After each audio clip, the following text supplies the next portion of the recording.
नमस्ते फ्रेंड्स, मैं doctor Sameer Deshmukh, Shri speciality homeopathic और एक्यूपंक्चर क्लिनिक में आप सबका स्वागत है। दोस्तों, आज हमारे चर्चा का विषय है साइटिका। चर्चा शुरू करने से पहले अगर अभी तक आपने मेरे चैनल को सब्सक्राइब नहीं किया है तो चैनल को ज़रूर सब्सक्राइब कीजिए और बेल आइकॉन को हिट करना ना भूलिएगा ताकि इसी तरह नए नए वीडियोज़ की अपडेट आपको लगातार मिलती रहे। दोस्तों साइटिका यह बीमारी हमारे पैर के नस से संबंधित एक बीमारी है। दोस्तों, हमारे पैर में लोअर वर्टिब्रास से यानी लंबर रीजन के जो वर्टिब्रास रहते हैं उसमें से एक नर्व या नस निकलती है जिसका नाम साइटिका है। यह नस हमारे शरीर में की सबसे लॉन्ग या लंबी नर्व है, ऐसा भी हम कह सकते हैं। दोस्तों जब हमारे डिस्क में कॉम्प्रेशन होता है और कॉम्प्रेशन होने के कारण नस पे प्रेशर आता है, नस कॉम्प्रेस हो जाती है, दब जाती है, तो उसके वजह से वो नस में दर्द शुरू होता है।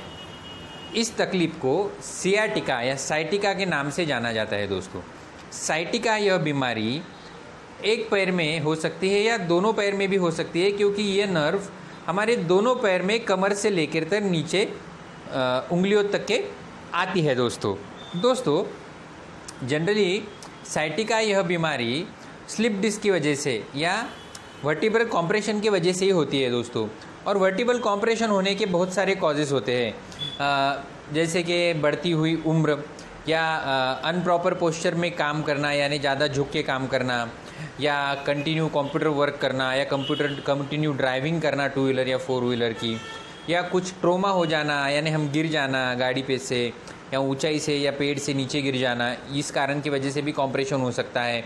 बहुत से बार पोस्चरल डिफेक्ट के कारण या फिर ओबेसिटी के कारण भी नर्व का कॉम्प्रेशन हो सकता है। आर्थराइटिस यानी अगर संधिवात के कारण अगर हमारे मन के सिकुड़ जाते हैं या स्टिफ हो जाते हैं तो उसके कारण भी सियाटिका का कंप्लेंट पेशेंट को आ सकती है। दोस्तों, वेट लिफ्टिंग की वजह से या बोझा उठाने का काम अगर व्यक्ति करता है तो उस वजह से भी स्लिप डिस्क होकर पेशेंट को सियाटिका की तकलीफ हो सकती है। दोस्तों सियाटिका में सबसे महत्वपूर्ण जो लक्षण है वो यह है कि इसमें पेशेंट को पैर में तीव्र स्वरूप का दर्द होता है। यह पेन लाइटनिंग लाइक पेन चमक उठती है पेशेंट के पैर में, और पेशेंट के पैर में नमनेस फील होता है। पेशेंट को चलने में तकलीफ़ होती है, बैठकर उठने में तकलीफ़ होती है।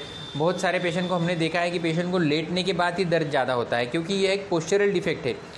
जिस पोस्चर में पेशेंट को नर्व पे कॉम्प्रेशन ज़्यादा महसूस होता है, फिर वो बैठने वाला पोजीशन हो सकती है, लेटने वाली पोजीशन हो सकती है, स्टैंडिंग पोजीशन हो सकती है।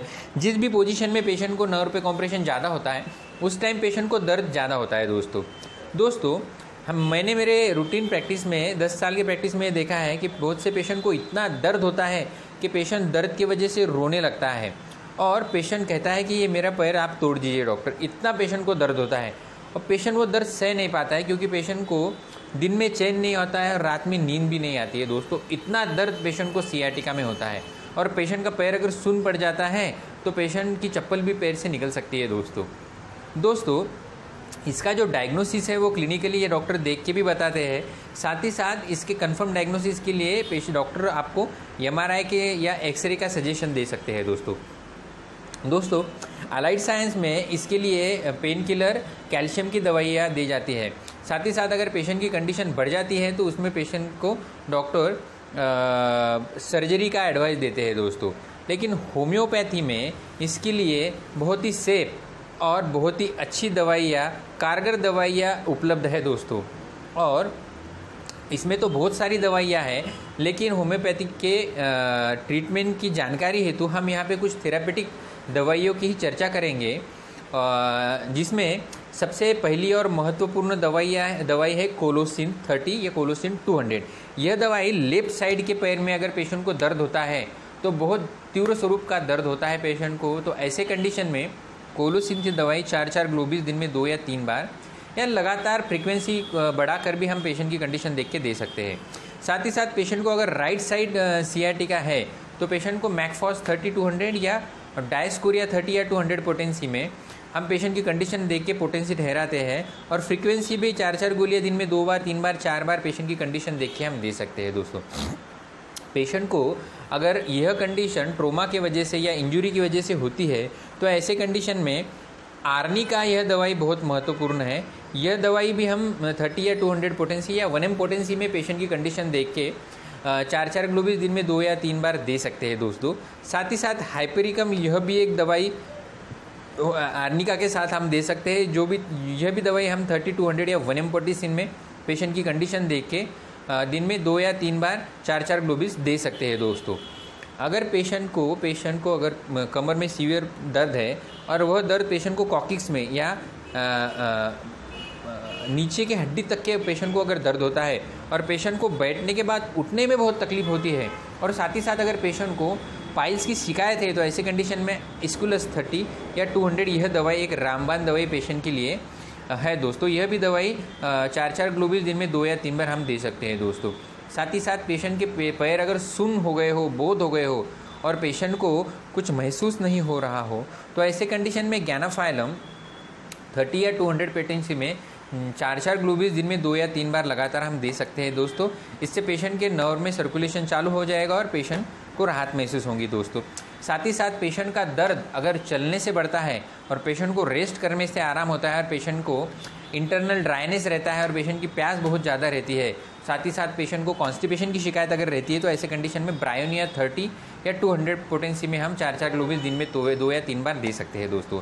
अगर पेशेंट को चलने से आराम महसूस होता है और रेस्ट से तकलीफ पेशेंट की बढ़ती है और पेशेंट रेस्टलेस है तो ऐसे कंडीशन में हम पेशेंट को रस्टॉक 30-200 या 1 m पोटेंसी में पेशेंट की कंडीशन देख के 4-4 ग्लोबुल्स दिन में 2 या 3 बार लगातार देने से पेशेंट को एकदम आराम महसूस होता है दोस्तों। साथ ही साथ एक वैलेरियाना नाम की दवाई है जिसमें पेशेंट को लाइटनिंग पेन होता है पैर में और पेशेंट को स्टैंडिंग पोजीशन में तकलीफ बढ़ती है दोस्तों। तो ऐसे कंडीशन में वैलेरियाना 30 यह दवाई हम दिन में 2 या 3 बार 4-4 ग्लोबुल्स देने से भी पेशेंट को आराम महसूस होता है दोस्तों। दवाई के साथ साथ पेशेंट को ऐसे कंडीशन में रेस्ट की भी बहुत ज़रूरी है दोस्तों, क्योंकि यह दवाई ये बीमारी लगातार काम करने से बढ़ती है दोस्तों। इसलिए पेशेंट को बेड रेस्ट की बहुत ज़रूरी होती है। पेशेंट को 15 से लेकर 3 महीने तक का बेड रेस्ट लेना बहुत ज़रूरी होता है। वेट लिफ्टिंग अवॉइड करनी पड़ती है, करेक्ट पोजीशन में काम करना, ट्रैवलिंग अवॉइड करना, ओबेसिटी हो तो कम करना, कॉन्स्टिपेशन की भी शिकायत हो तो उसमें भी पेशेंट को दवाई देने की ज़रूरत पड़ सकती है दोस्तों। इस कंडीशन में हम होम्योपैथिक दवाई के साथ साथ एक्यूपंक्चर एक्यूप्रेशर की भी ट्रीटमेंट करते हैं। हम हमारे 10 साल की प्रैक्टिस में हज़ारों पेशेंट को यह ट्रीटमेंट दे चुके हैं दोस्तों। और सियाटिका के सर्जरी इंस्टेंट और इमरजेंसी सर्जरी बताए हुए बहुत सारे पेशेंट हमारे यहाँ अच्छे हो चुके हैं दोस्तों। पेशेंट को उठा चल भी नहीं पाते, जिनको 2 व्यक्ति उठाकर हमारे क्लिनिक में लाते हैं, ऐसे पेशेंट को भी हमने 10 दिन में रिलीफ दिया है दोस्तों। तो मेरे एक्सपीरियंस के हिसाब से होम्योपैथिक दवाई के साथ साथ अगर हम एक्सटर्नली बाह्य उपचार पद्धति में अगर एक्यूप्रेशर एक्यूपंक्चर की चिकित्सा अगर पेशेंट को करते हैं तो पेशेंट 10 दिन में ज़्यादा से ज़्यादा 1 महीने में अच्छा हो जाता है दोस्तों। ऐसे बहुत सारे पेशेंट्स के टेस्टिमोनियल अनुभव एक्सपीरियंस हमने हमारी यह चैनल पे ऑलरेडी शेयर किए हैं दोस्तों। तो आप वो एक्सपीरियंस देखिए और ज़्यादा से ज़्यादा लोगों में ये एक्सपीरियंस शेयर कीजिए दोस्तों, का कि किसी को अगर नर्व में कॉम्प्रेशन है, साइटिका की बीमारी है और उसको ऑपरेशन बताया हुआ है तो वो ऑपरेशन जैसी बड़े प्रोसीजर को एक्सपोज न होके होम्योपैथिक दवाई से और बाह्य उपचार पद्धति से ही अच्छा हो सकता है दोस्तों। मुझे आशा है कि आपको यह आज का वीडियो पसंद आया होगा। अगर आपको वीडियो पसंद आया है तो मेरे चैनल को ज़रूर लाइक कीजिए, सब्सक्राइब कीजिए और ये वीडियो को ज़्यादा से ज़्यादा लोगों को शेयर करना ना भूलिएगा दोस्तों। Thank you very much. स्वस्थ रहिए, मस्त रहिए।